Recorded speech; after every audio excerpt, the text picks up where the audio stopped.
बोले वो सब हो जाएगा, आप मुझे 50 रुपए दो, ले जाओ ठाकुर जी। कहाँ ठाकुर जी 400-500 रुपए के स्वरूप आता होगा। बोले 50 रुपए के पीछे पड़ गए। बोले दो ले जाओ। बोले मुझ में भी लोभ आ गया, मैंने कि 25 में ही दे दो। जब 50 में दे रहे हो तो 25 में ही दे दो।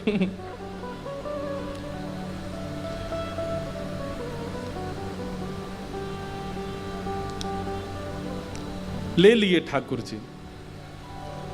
बोले महाराज जी ठाकुर जी लेकर के मैं हृदय से लगा करके बस स्टैंड की तरफ सोच तो रहा हूं कि जाऊं, पर है ही नहीं व्यवस्था। लेकिन एक बार भी मन में ऐसा नहीं आया कि कहूं ठाकुर जी से कि कोई व्यवस्था करो। बोले बस स्टॉप पहुंच गए, हमारे गांव जाने वाली बस आ गई सामने। कंडक्टर बोला चढ़ जाओ भैया, वहां जाने की है। तो बोले मैं उसको बोलना चाह रहा था कि भाई तुम पहले सुन लो मेरी स्थिति, फिर बैठाना बस में। लेकिन बोले इतनी भीड़ आई, बस धीरे धीरे खिसकने लगी, लोग बाग चढ़ने लगे, कंडक्टर ही हाथ पकड़े, जल्दी बैठो। अरे भैया मेरी बात तो, बोले सुनाना, बस में बैठ के सुनाना, पहले चढ़ जाओ ऊपर। चढ़ गया। बोले मैं उसको बार बार मुझे लगा कि संकोच में बाद में पैसा नहीं दे पाऊंगा तो उतार देगा तो बुरा लगेगा, अभी बता देता हूँ इसको। बोले भैया मेरी बात सुनो। बोले मैं उसके पीछे ही पड़ा रहा, वो मेरी सुन ही नहीं रहा था। मैं बार बार उसको बोलूं भैया मेरी एक बात तो सुन लो। बोले रुक जा, अभी पीछे टिकट काट के आता हूँ। बोले पीछे चला गया, कहीं बैठ गया, फिर पीछे जाके किसी से बात करने लगा। मैंने कहा भैया मेरी बात तो सुनो, मुझे आपको एक बात बतानी है। बोले इतने में तो आधा रास्ता पार हो गया। वो बोलता है कि अभी एक जगह बस रुकेगी चाय पीने, वहां बताना मुझे। वो बोले ना वो मुझसे पैसे मांग रहा है ना मेरी सुन रहा है। बोले वहां में उतर गया तो उसका पेट खराब हो गया, वो वॉशरूम में ही बैठा रहा बहुत देर। तो बोले वहां से निकल के आया, बस चलने का समय फिर बैठ गया। मैंने उसको फिर कहा भैया आप मेरी बात सुन लीजिए, बाद में आप मुझे नाराज। बोले फिर पता नहीं क्या कारण बन गया, कभी कहीं चला जाए कभी कहीं। बोले मेरी सुनी ही नहीं, मुझसे बोला चुपचाप बैठे रहो, मैं बात करूंगा बाद में। बोले जब मेरा घर 5 मिनट की दूरी पर रह गया तब आया मेरे पास। अब बताओ क्या कह रहे थे तुम। भैया मैं ये कह रहा था मेरे पास बस 20 रुपए पड़े हैं और बस की टिकट 200 रुपए की है, मैं देने लायक स्थिति में नहीं हूं। वो तुरंत बोलता है, बोले तुम चढ़े क्यों बस में। बोले मैं तो मना कर रहा था, आप ही चढ़ा ले गए। बोले फिर वो ड्राइवर से बोलता बस रोको, इसको उतार दो यहीं पे।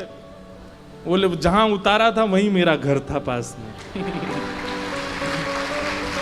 बोले उतर के मैं घर पहुंच गया प्रेम से।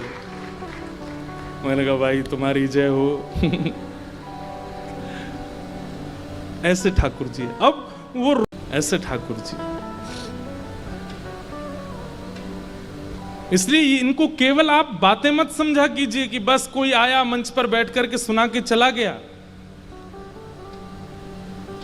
एक बार पालन करके देखिए, आप स्वयं अनुभव करेंगे कि परिवर्तन दिखा है मुझे।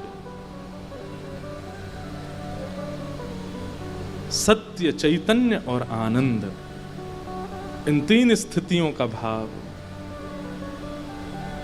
श्रीमद् भागवत का प्रारंभ इन 3 शब्दों से होता है, तो सोचिए इन शब्दों की महिमा कितनी होगी। सत्य नजरिया, चैतन्य बुद्धि और आनंद स्वभाव। मत बताइए ठाकुर जी को कि आप पीड़ा में हैं, ऐसा प्रिटेंड करो कि नहीं आप बिल्कुल ठीक हो, कोई दिक्कत नहीं है। ये प्रेम है।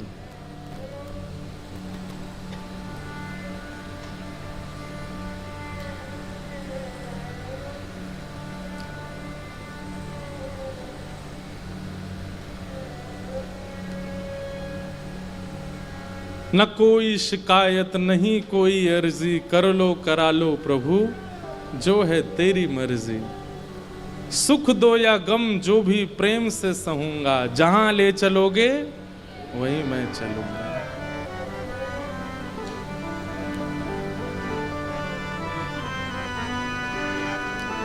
न कोई शिकायत नहीं कोई अर्जी, कर लो करा लो प्रभु जो है तेरी मर्जी। न कोई शिकायत कोई अर्जी कर लो करा लो जो है तेरी मर्जी।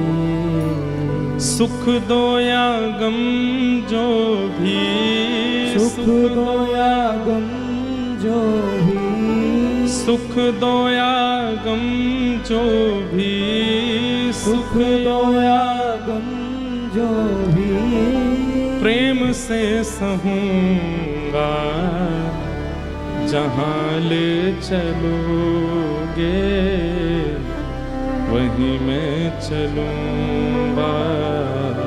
जहाँ ले चलोगे वहीं मैं चलूँगा। एक बहुत सुंदर भाव है, मुझे बहुत अच्छा लगता है। हो मारा नटराजा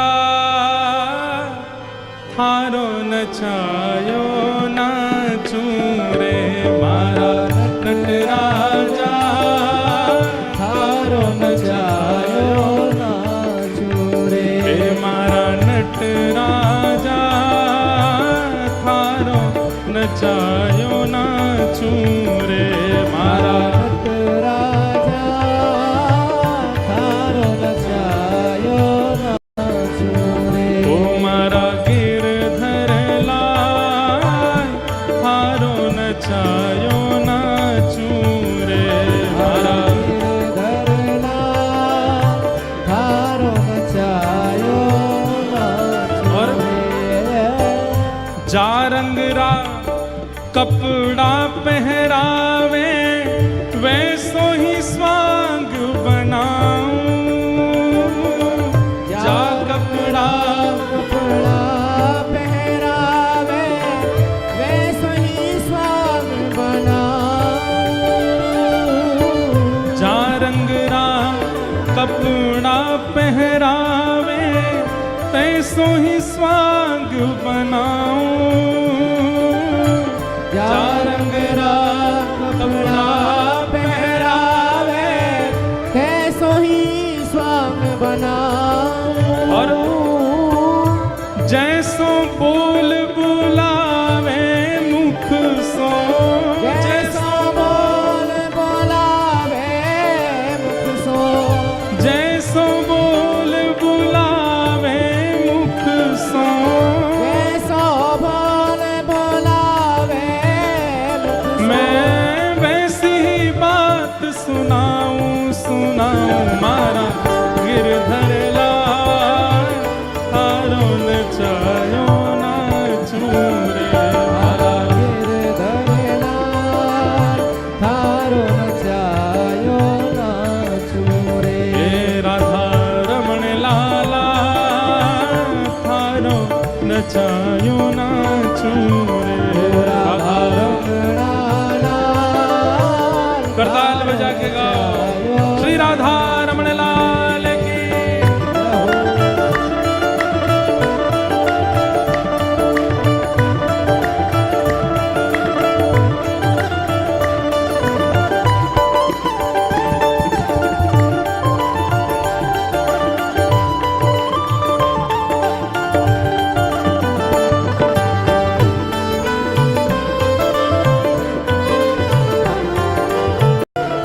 और रूखा सूखा जो कछु देवे थारे ही भोग लगाऊं, रूखा सूखा जो कछु देवे थारो ही भोग लगाऊं,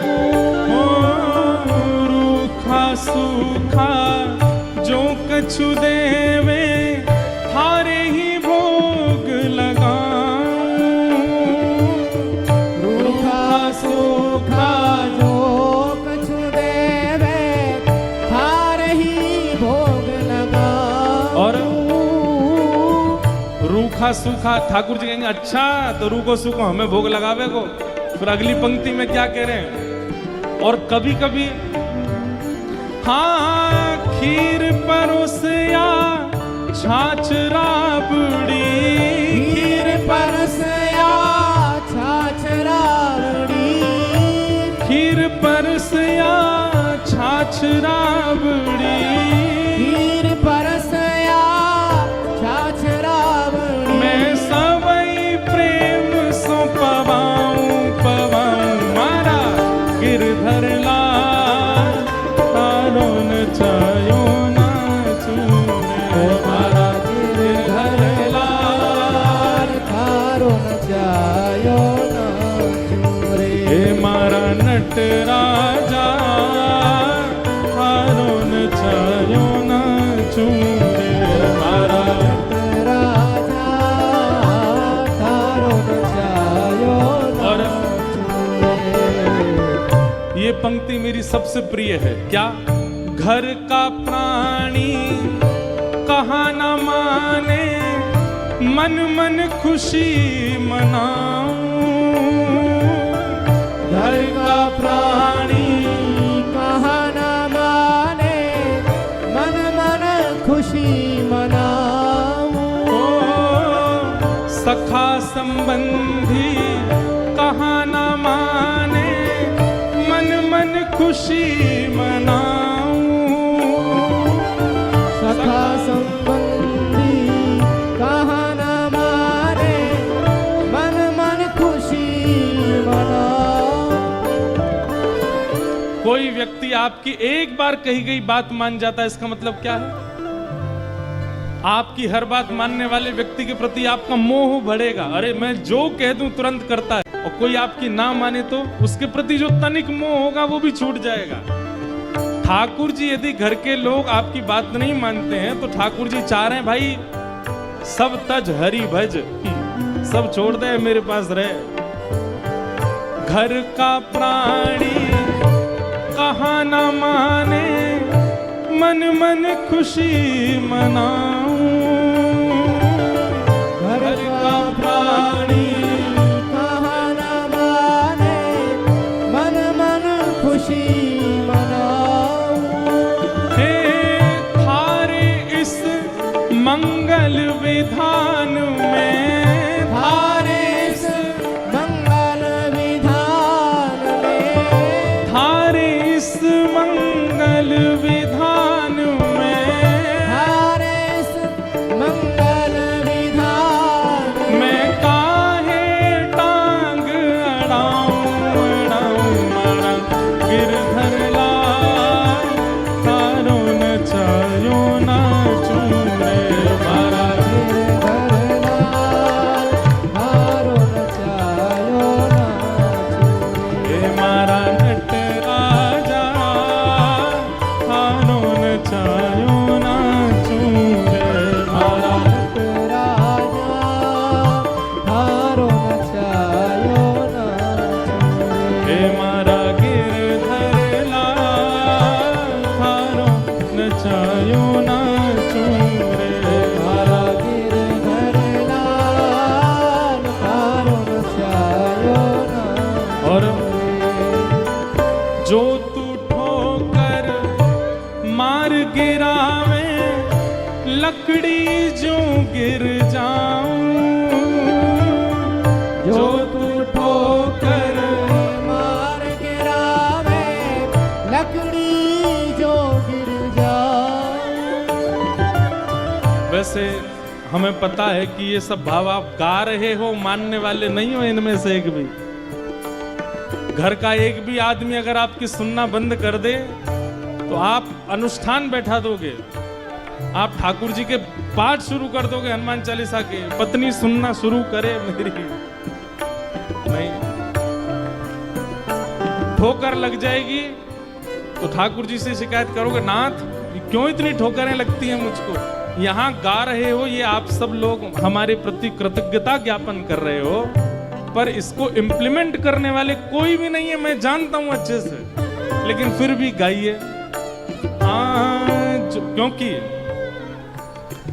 कभी कभी झूठ झूठ कहे तो सांची सांची होए, कभी झूठ झूठ बोलते बोलते बोलते वो सच भी हो जाता है। प्रसिद्ध कथा ना, शेर आया, एक आदमी रोज चिल्लाता था, गांव के लोग बचाने आते, मैं तो मजाक कर रहा था। 3 बार उसने मजाक किया, चौथी बार सच में ही शेर आ गया। तो क्या पता हम रोज कहें राधा रमन आ गए, राधा रमन आ गए, राधा रमन आ गए। 3-4 बार तो मजाक जैसा हो जाए, लेकिन क्या पता 5वीं बार सच में आ ही जाए तो। इसलिए भले ही आप करने वाले नहीं हो, लेकिन फिर भी गाओ। क्यों? 0.1% क्या पता असर हो जाए आप पर। हाँ, जो तू ठोकर मार गिरावे, लकड़ी जो गिर जाऊं। जो तू ठोकर मार गिरावे, लकड़ी जो गिर जाऊं। हे जो तू माथे ऊपर बिठावे, जो तू माथे ऊपर बिठावे, जो तू माथे ऊपर बिठावे, जो तू माथे ऊपर बिठावे, मैं तो भी ना शर्माऊं। हमारा गिरधर लाल हारो नचायो ना चुम्बे। हमारा गिरधर लाल चायो ना चुरे। ओ मारा गिरधर लाल हारो नचायो ना चूरे। मारा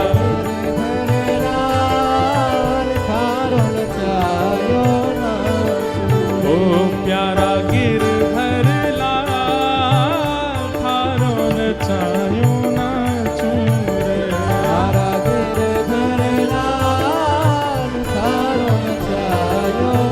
गोविंद बोलो हरि गोपाल बोलो।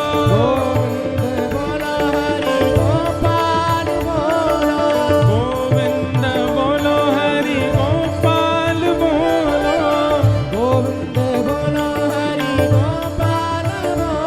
श्री राधा रमण हरि गोविंद बोलो। श्री राधा रमण हरि गोविंद बोलो। हरि गोविंद बोलो हरि गोपाल बोलो। हरि गोविंद बोलो हरि गोपाल बोलो।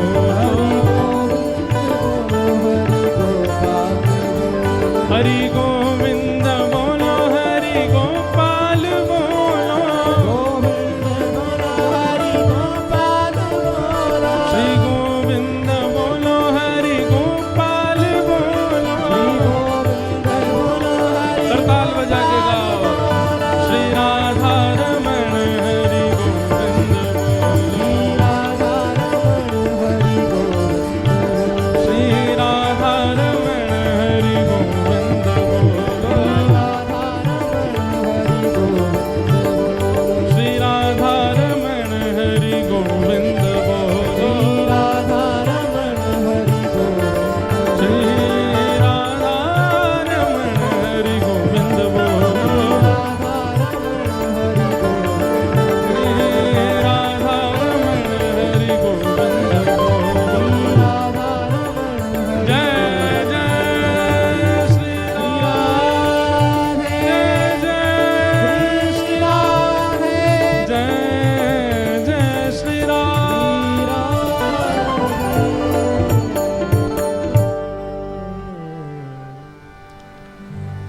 हे मारा गिरधर लाल थारो नचायो ना चूरे। हरा गिरधर थारो नचायो ना चूरे। सच्चिदानंद रूपाय विश्वोत्पत्त्यादि हेतवे तापत्रय विनाशाय श्रीये कृष्णाय वयं नमः।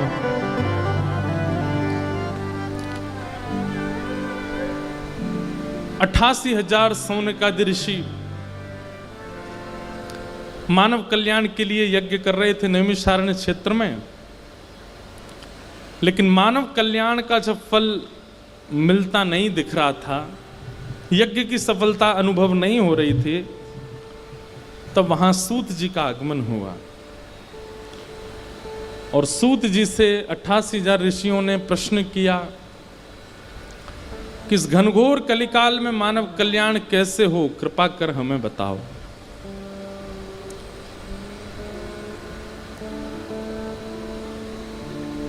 तब सूत जी महाराज यहां कहना प्रारंभ करते हैं,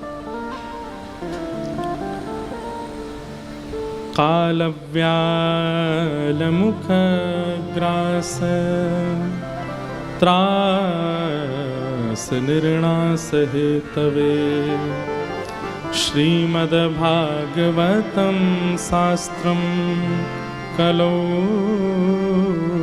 कीरेण भाषितम्।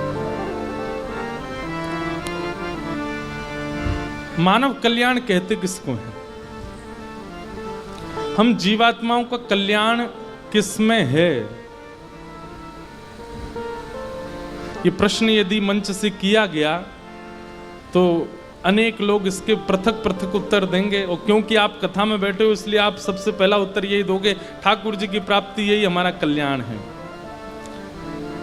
अगर आपको पता है कि ठाकुर जी की प्राप्ति आपका कल्याण का साधन है, तो आप में से प्रयास कितने लोग कर रहे हैं? कोई भी नहीं। तो ये तो वही बात हो गई कि कभी कई लोग होते हैं बड़ा चढ़ा के बोलते हैं, तो वो बड़ा चढ़ा के बोलने वाली बात हो जाएगी अगर आप ऐसा कहते हो तो। लॉजिकल बात पर आते हैं कि मानव कल्याण कहते किसको है? मानव कल्याण है क्या? अपने उद्देश्य की पहचान, स्व की पहचान कि मैं आया क्यों हूं धरा धरती पर, मेरा आगमन क्यों हुआ इस संसार में।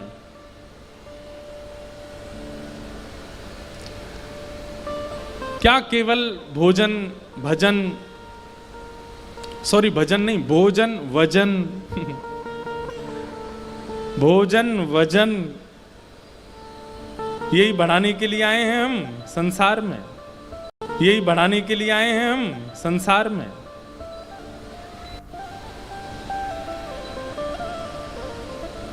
अपने उद्देश्य को पहचानना यही कल्याण है। जिस दिन आप पहचान गए कि मेरा आगमन, मेरा जन्म लेना वो इस कारण से है,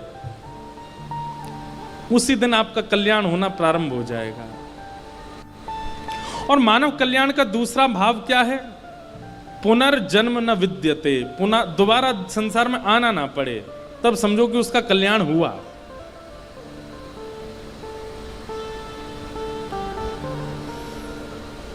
आप कहोगे महाराज जी ना तो कोई बताने बैठा ना कोई पूछने बैठा है कि हम जा रहे हैं कि वापस आ रहे हैं। अरे वही तो बात है कि ना कोई पूछने वाला बैठा ना कोई बताने वाला बैठा, तो फिर इस संसार से इतना मतलब क्यों?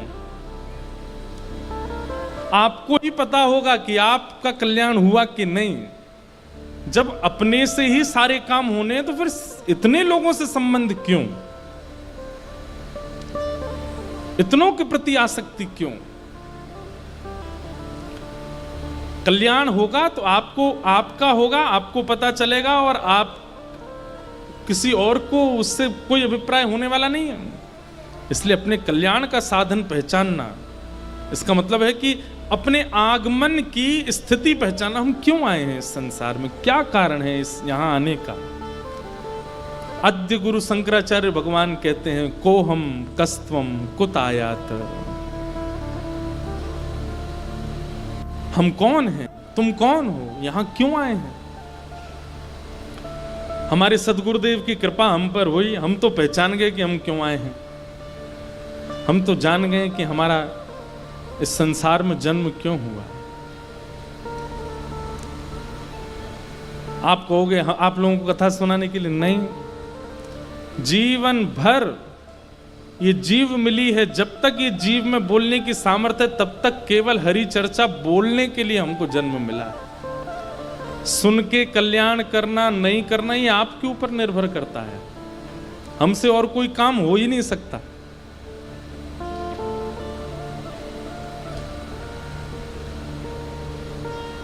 एक बात बोलें, सब लोग बहुत ध्यान से सुनिएगा।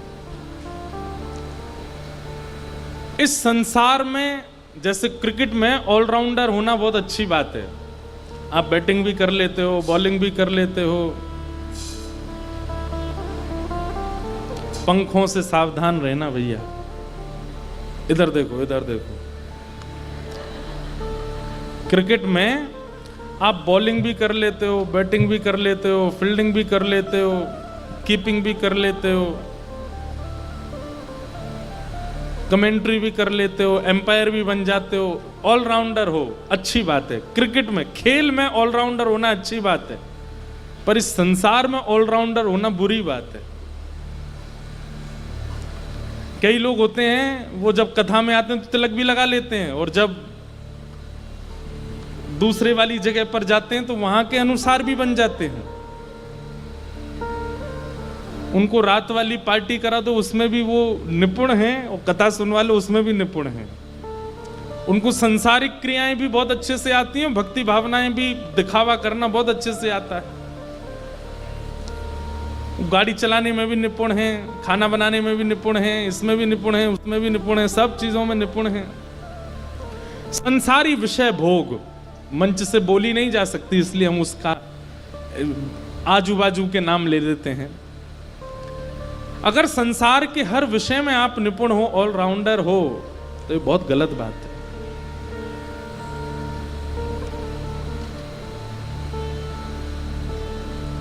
कोई ऐसी चीज तो हो जिसमें ये आप कह सको कि ये मुझे नहीं आता, ये मुझसे नहीं हो सकता।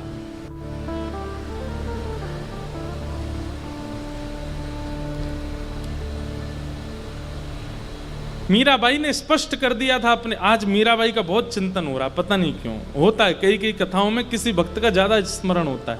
मीराबाई ने पहले ही स्पष्ट कर दिया था, भोजराज को विवाह से पहले ही कह दिया था कि एक पत्नी का जो कर्तव्य होता है वो मैं नहीं निभा पाऊंगी, इसलिए सोच समझ के ब्याह के लिए हाँ करना। तो भोजराज कहते हैं कि मैं पत्नी की कामना से आया ही नहीं हूं। मीराबाई कहती हैं तो फिर आप क्यों आए हैं हमारे घर पर रिश्ता लेकर के? तो वे कहते हैं कि हमारी मेवाड़ की भूमि में योद्धा तो बहुत हुए, राजा तो बहुत हुए, महाराजा तो बहुत हुए, लेकिन कोई भक्त नहीं हुआ, इसलिए एक भक्त को ले जाने आया हूं। हमारी मेवाड़ की भूमि में एक भक्त रहे। पर उन्होंने पहले ही स्पष्ट कर दिया था कि संसार की कामना मुझसे करिएगा नहीं, मुझसे हो नहीं पाएगा। हमारे हिसाब से वैष्णवों को बहुत क्लियर होना चाहिए संसारी लोगों के सामने कि आप मुझसे ये उम्मीद मत कीजिएगा कि आप रात में इस प्रकार के व्यवचार करेंगे और मैं वो सहूं। सह सकता हूं, मुझ में सामर्थ्य भी है सहने की, लेकिन मैं नहीं सहूंगा। ये स्पष्टीकरण एक वैष्णव में होना चाहिए।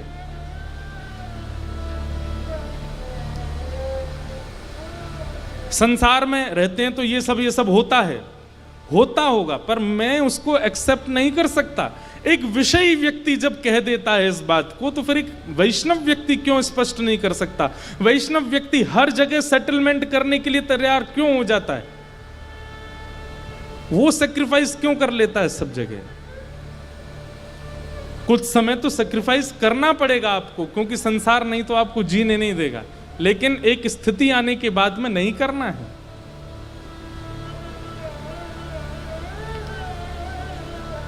हम और किसी लायक रहे ही नहीं, एक ही काम है हमारा।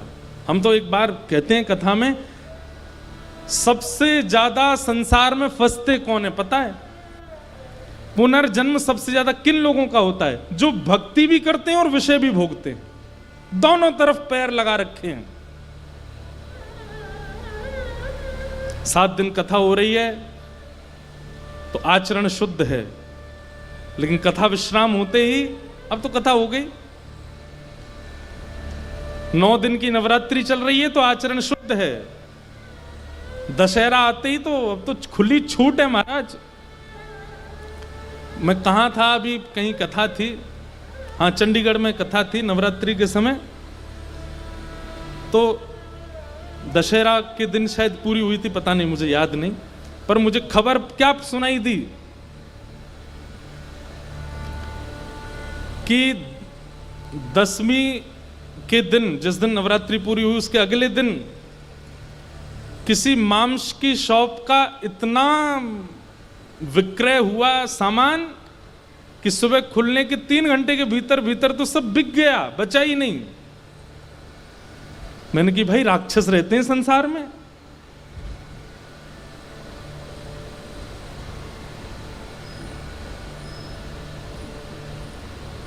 बड़े बड़े लिकर स्टोर जो होते हैं उनमें से बोतलें खत्म हो गई, पी गए सब, प्यासे घूम रहे थे 9 दिन से।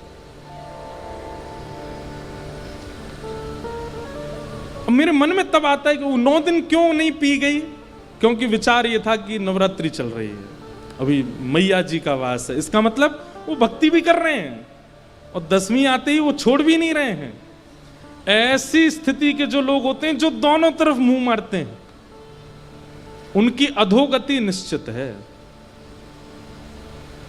एक ठौर पकड़िए बस, ये बात हम खुले मंच से और लगभग सब जगह कहते हैं, एक ठौर पकड़िए, एक जगह पकड़िए। यदि आप संसार के विषयों को नहीं छोड़ पा रहे हैं तो पूर्ण रूपेण उनका उपभोग कीजिए। आपके पास कहने को ठाकुर जी के पास शब्द होगा, देख लीजिए मैं अगर संसारी था तो मैं आपकी कथा भी तो नहीं सुनता था, आपके मंदिर भी तो नहीं आता था, आपके दर्शन भी तो नहीं करता था, संसार का उपभोग किया।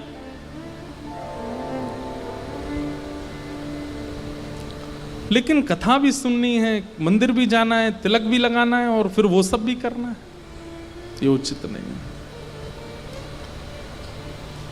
2 घोड़े पर पैर रख के सवारी करने वाले गिर जाते हैं।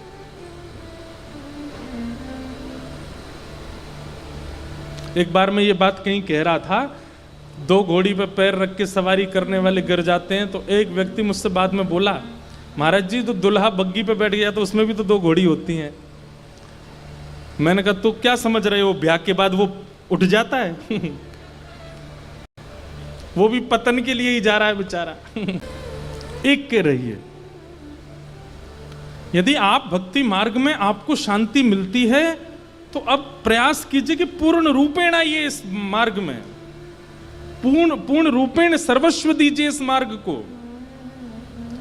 और यदि आपको लगता है कि आप विषय भोग नहीं छोड़ पा रहे हैं तो फिर यहां त्याग कीजिए, वहां चले जाइए, पूरे चले जाओ, मुड़ना भी, देखना भी नहीं कभी वृंदावन की ओर। एक बात बोलें, यदि आप इस बात का निश्चय कर लोगे ना कि नहीं मुझे संसार नहीं छूट रहा, ठीक है, आज मैं निश्चय करता हूं कि कल से ना कथा सुनूंगा, ना मंदिर जाऊंगा, ना दर्शन करूंगा, और उसके बाद जो आपके अंदर अगर थोड़ी भी भक्ति होगी तो व्याकुलता होगी ना कि वृंदावन के लिए मैंने त्याग कर दिया, मैंने कथाओं के लिए त्याग कर दिया। उसके बाद जब आप इस मार्ग में आओगे तो हो सकता है पूरे आ जाओ, फिर इसका त्याग ना करो। प्रैक्टिकल है, करके देख लो। एक मार्ग चुन लीजिए और समय का मत सोचिए अभी तो मुझ पे समय है, आगे देखता हूं, सोचता हूं, अभी आज करे सो अब कर, अभी करो, अभी विचार कर लो क्या चुनना है।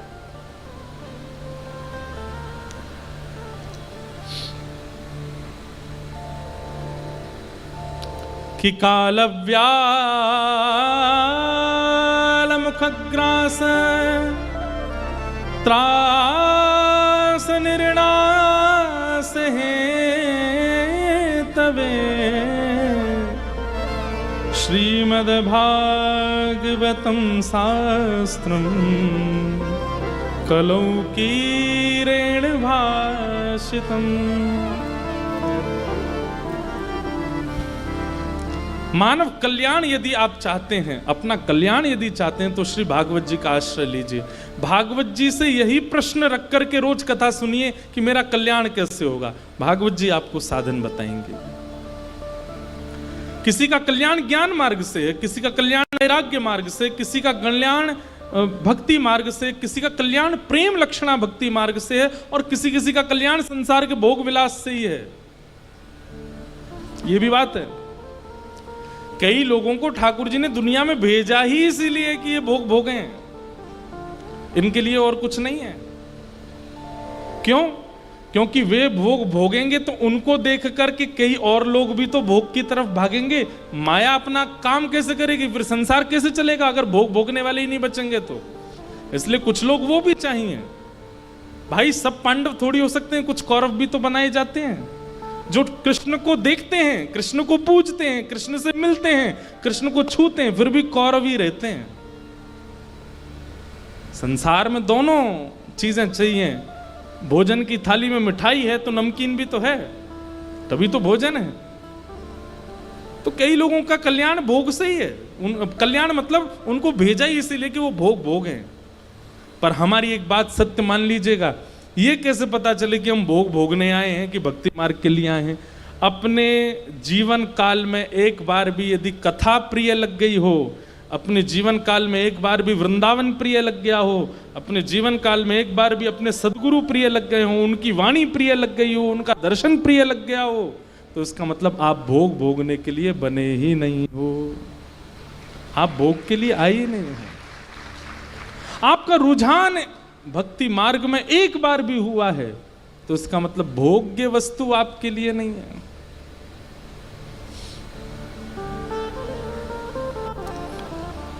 भागवत जी का आश्रय लो।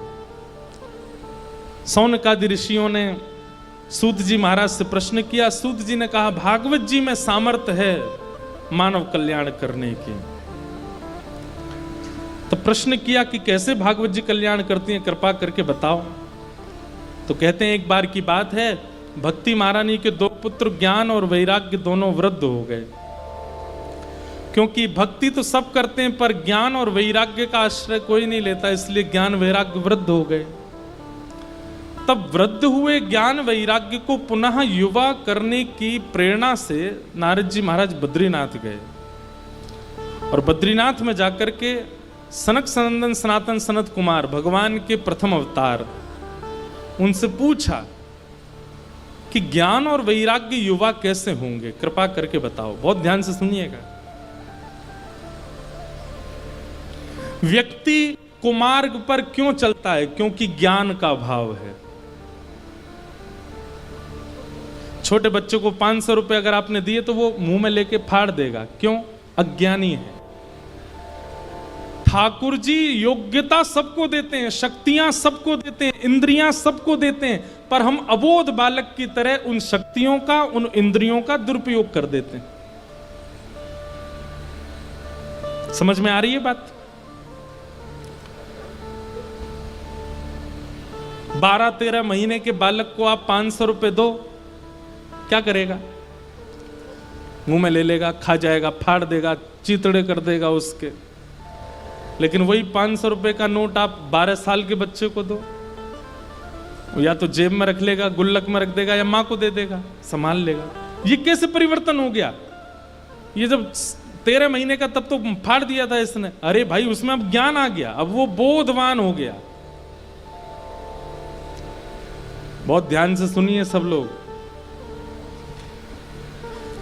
18 वर्ष की उम्र में इंद्रियां शक्तिमान हुई थीं, तो हमने क्या किया? भोगों को भोगा। ठाकुर जी बोले अभी अबोध है, अभी भोग रहा है, लेकिन 48 साल की उम्र में भी वही भोग रहे हैं। ठाकुर जी कहते हैं अब तो भाई इसमें ज्ञान आ जाना चाहिए, अब क्यों नहीं आया? 12 साल का बालक यदि 500 रुपए को चबाने लग जाए तो आप उसको डांटेंगे, फटकारेंगे, आप उस पर दंडित करेंगे, भाई तू बालक थोड़ी है। अब ऐसे ही ठाकुर जी जब देखते हैं कि 18 से ऊपर आयु जा रही है, 17 से ऊपर आयु जा रही है, अब ये बालक नहीं है, अब ये बोधवान होना चाहिए, इसको पता होना चाहिए कि भाई इंद्रियों में शक्ति केवल भोग भोगने के लिए नहीं आई है। इस संसार में हर वस्तु केवल खाने पीने और भोगने के लिए नहीं है।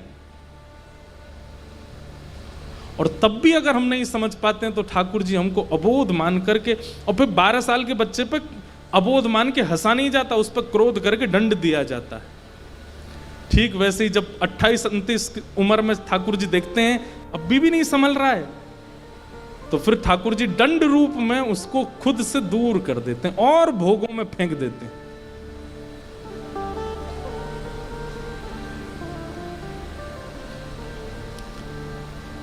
बहुत समझने वाली और बहुत चिंतन वाली बात है, इसको बहुत ध्यानपूर्वक सुनिए। भक्ति तो है पर ज्ञान नहीं है, तो भक्ति आपको प्रसन्न नहीं कर पाएगी।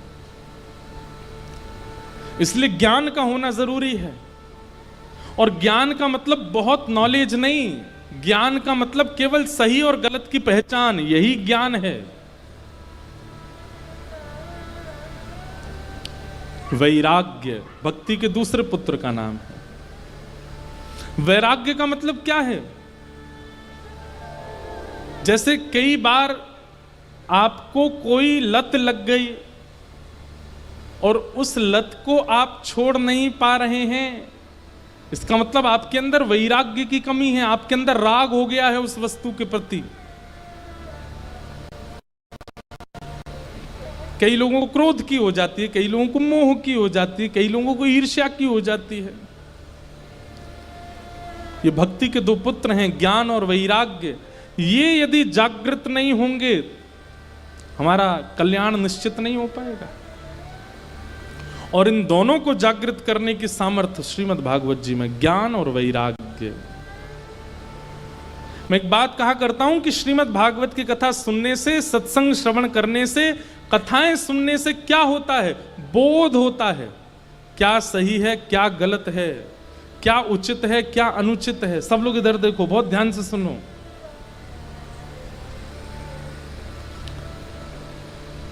कई लोगों को मैं ऐसे जानता हूं, कथाएं तो बहुत सुनते हैं, पर अभी तक उनकी बोध दृष्टि जागृत नहीं हो पा रही है।